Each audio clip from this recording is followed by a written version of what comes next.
Bonjour à tous, soyez les bienvenus, même si cette semaine, je dois vous l'annoncer d'emblée, pas de crêpes, pas de galettes des rois, pas de paix de nonne, rien d'alimentaire. Ben non, on est en plein carême, ce serait quand même un peu déplacé pour vous qui nous regardez et qui êtes peut-être en train de vivre ce moment très important pour les chrétiens.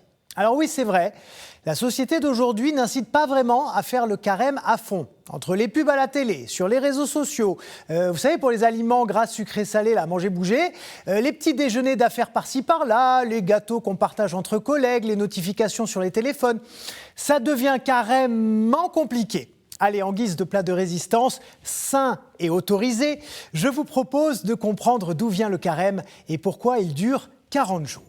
Carême vient du latin quadragesima, qui veut dire le 40e. C'est donc une période de 40 jours, sans compter les dimanches, de jeûne et d'abstinence sur des petits plaisirs qu'on s'accorde habituellement. Mais c'est surtout et d'abord un pèlerinage intérieur, un moment de prière et de partage. Alors, pourquoi 40 jours ? En fait, ce chiffre fait écho à de nombreux épisodes dans la Bible. Il pleut 40 jours lors du déluge.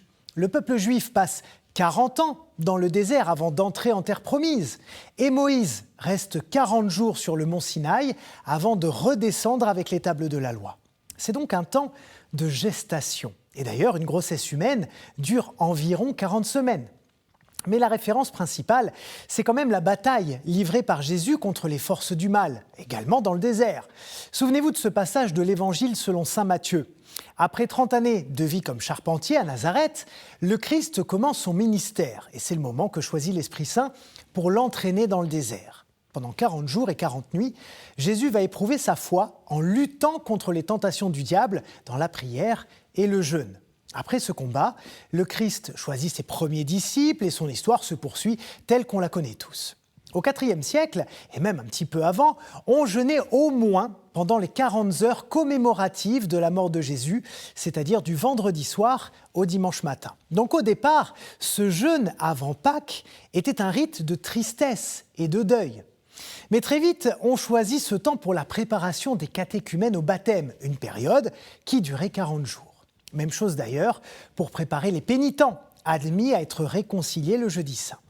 Et on a naturellement voulu associer par la même occasion tous les fidèles, parce que c'est le corps mystique tout entier qui doit mourir et ressusciter avec Jésus pour se renouveler à Pâques. Plus symboliquement, c'est pour donner faim et soif de Dieu aux chrétiens. Et oui, quand on est moins esclave de ses envies, de ses pulsions, de ses habitudes, on est beaucoup plus tourné vers la spiritualité, donc vers Dieu.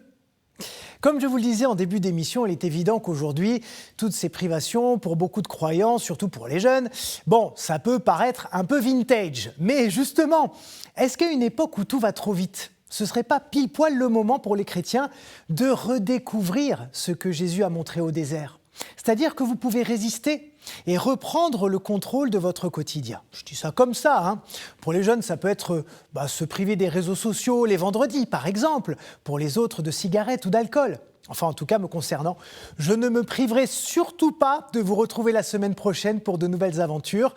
Et vous, ne vous privez pas de partager cette vidéo le plus largement possible. Un grand merci pour votre écoute et votre fidélité. Ciao.